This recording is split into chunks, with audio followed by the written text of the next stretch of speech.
जय हिंद दोस्तों।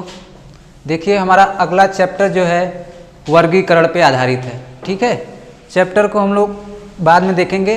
पहले आप लोगों से एक रिक्वेस्ट है, चैनल अच्छा लगे तो सब्सक्राइब जरूर करिएगा। हमारे चैनल का नाम भारतीय क्लासेस है।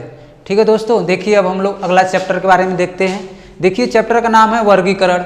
वर्गीकरण में हमें ये देखना होता है कि 4 ऑप्शन दिए होते हैं और इन्हीं में से कोई ना कोई एक ऑप्शन आपका राइट यानी सही होता है। ठीक है, तो इसमें देखना है कि वर्गीकरण का मतलब क्या होता है, पहले वो जानिए। ठीक है, आपको चारों ऑप्शन एक जैसे लग रहे होंगे। ठीक है, इसमें हमें छांटना होता है कौन सा अलग है।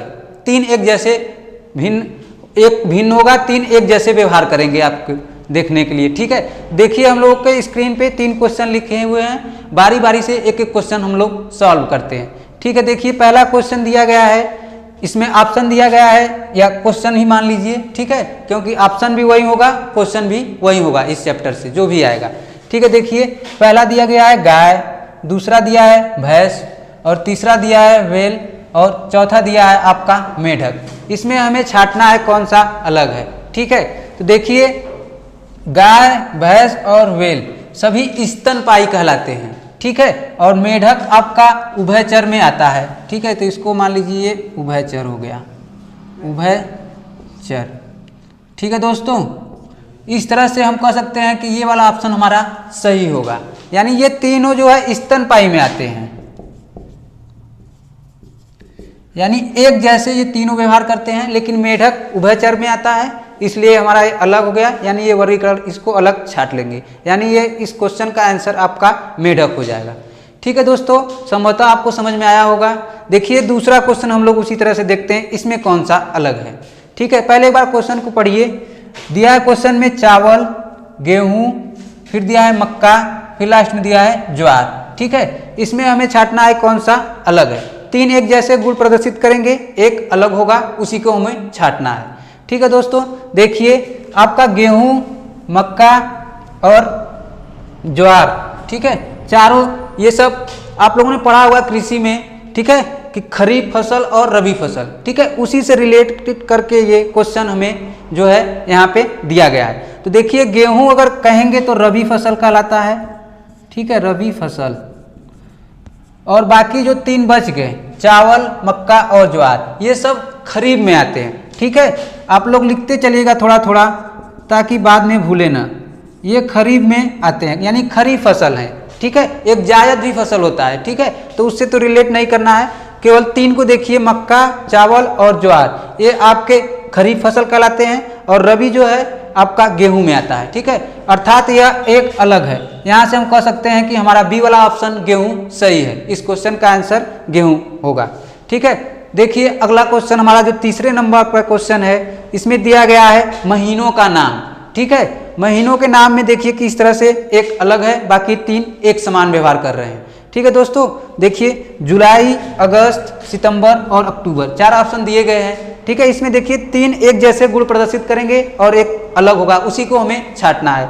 ठीक है, देखिए जुलाई आपका 31 दिन का होता है, चाहे आप लीप वर्ष में जाएं चाहे साधारण वर्ष में जाएं, आपको जुलाई हमेशा 31 का मिलेगा। उसी तरह अगस्त भी 31 का मिलेगा और अक्टूबर भी आपको 31 का ही मिलेगा।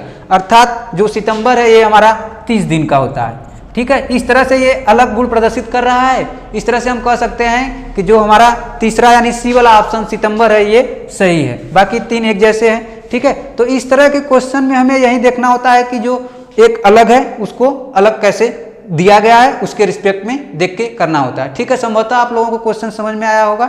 आप लोग एक बार इसका स्क्रीनशॉट लीजिए, फिर हम लोग अगला क्वेश्चन देखते हैं।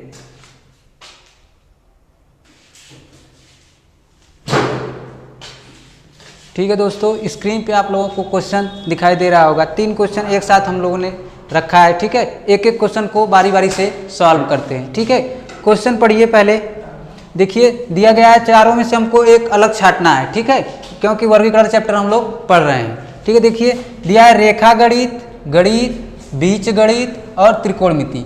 आप लोग देखिए ध्यान से और कुछ अपने माइंड में डेवलप करिए क्या हो रहा है इस क्वेश्चन में। ठीक है, देखिए हम लोग देख रहे हैं ये सभी जो है बीज गणित, त्रिकोणमिति और रेखा गणित, गणित के ही तो अंतर्गत आए होंगे, अर्थात गणित के ही ये सब पार्ट हैं।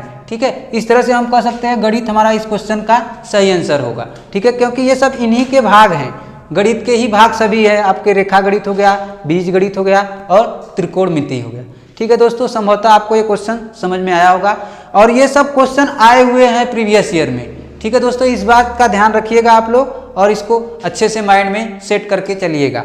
ठीक है, अगला दूसरा क्वेश्चन हम लोग देखते हैं। ठीक है, क्वेश्चन को पहले हम लोग एक बार रीड करते हैं, फिर सोचते हैं उसके बारे में। पढ़िए, यहाँ से एक ऑप्शन में दिया है आयतन, बी में दिया है वर्ग और सी में दिया है गोला, डी में दिया है वृत्त।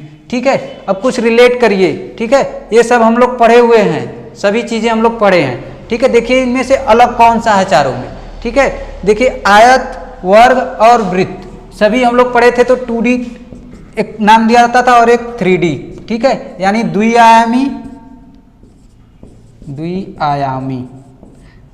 और त्रिआयामी। ठीक है, तो ये दोनों जो है आपका गोला तो 3D है। ठीक है, बाकी सब 2D है। ठीक है दोस्तों, तो इस तरह से हम लोग कह सकते हैं कि गोला हमारा जो होगा अलग प्रदर्शित करेगा।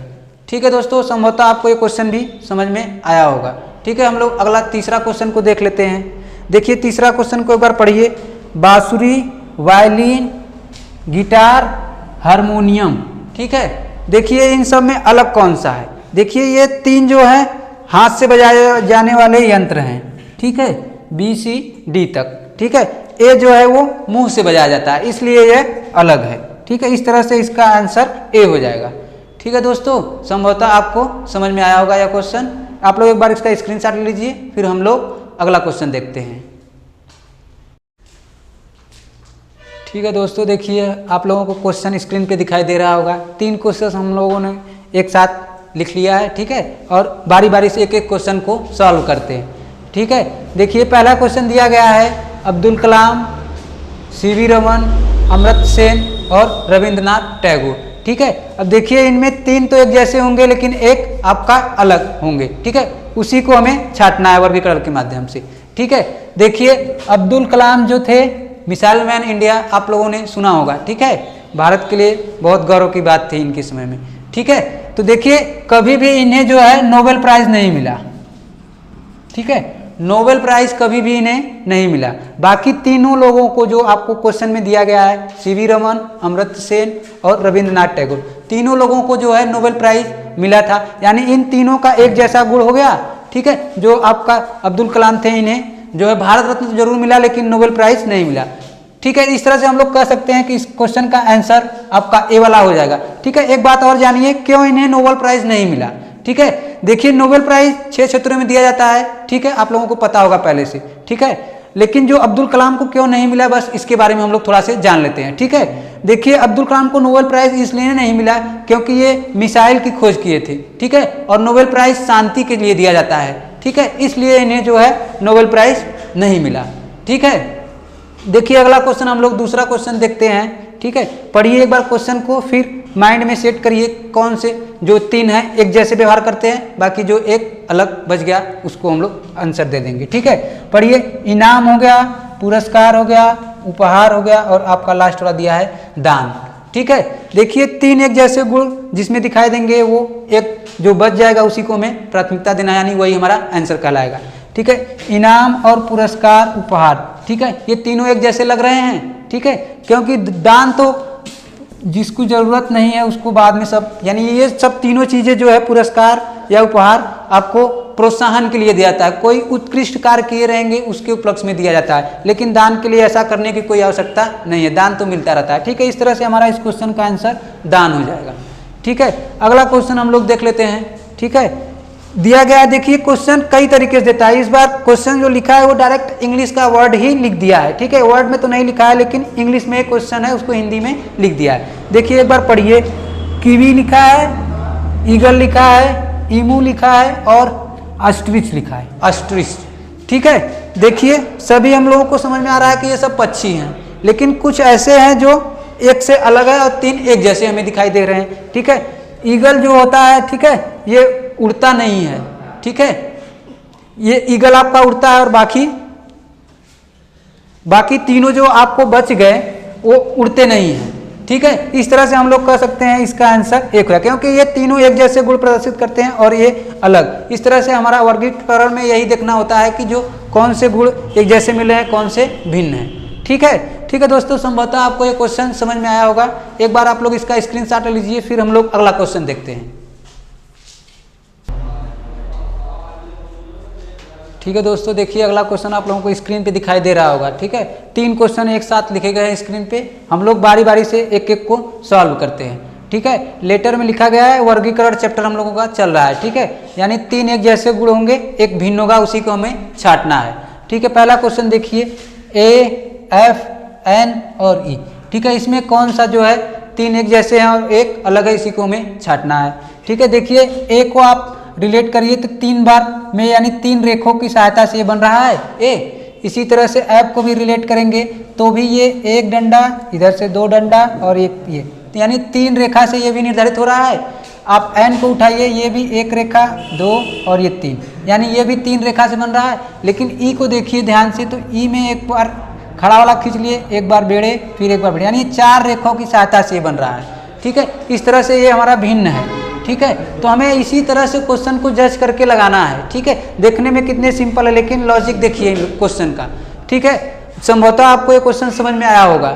ठीक है, अब हम लोग जो है दूसरा क्वेश्चन देखते हैं। ठीक है, पढ़िए एक बार क्वेश्चन को, पी क्यू एस, ठीक है, ए टी बी, फिर M N Z, D F E. ठीक है, इसको थोड़ा से ध्यान से देखिए, तब जाके समझ में आएगा इसमें क्या लॉजिक लग रहा है। ठीक है, जैसे हम लोग इसको ध्यान से देखेंगे, देखिए क्वेश्चन में आपको यहाँ पे देखिए एक स्मॉल दिख रहा है, इसमें भी एक स्मॉल लेटर में दिख रहा है, लेकिन यहाँ पे जो है 2 स्मॉल लेटर दिख रहे हैं। ठीक है, एम और एन, इसी चीज को हमें पकड़ना है, और लास्ट वाले में एक स्मॉल, यानी 3 में तो एक स्मॉल है, लेकिन जो हमारा सी वाला ऑप्शन है इसमें जो है 2 स्मॉल लेटर में आए हैं। ठीक है, इस तरह से ये हमारा भिन्न है, यानी इसको सही मानेंगे। ठीक है, देखिए ये क्वेश्चन आपको समझ में आया होगा संभवतः। अब हम लोग तीसरा क्वेश्चन को देखते हैं। ठीक है, इस क्वेश्चन का लॉजिक देखिए क्या है। यहाँ पे दिया है D E B R T P H I F N O L. ठीक है, इस क्वेश्चन को ध्यान से रीड करिए, फिर देखिए तीनों में एक जैसा कौन सा है और एक अलग कौन सा है। ठीक है, यहाँ से बी को उठाइए और सी को छोड़ के आगे पढ़िए डी ई, यानी सी को छोड़ देना है और आगे पढ़ना है डी ई।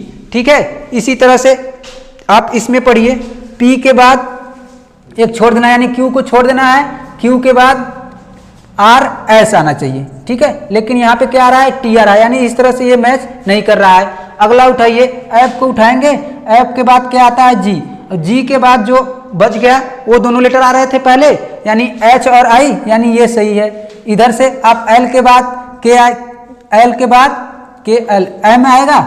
ठीक है, एम के बाद जो अगला आ रहा था 2, वो हमारा इसमें भी आ रहा है एन और ओ।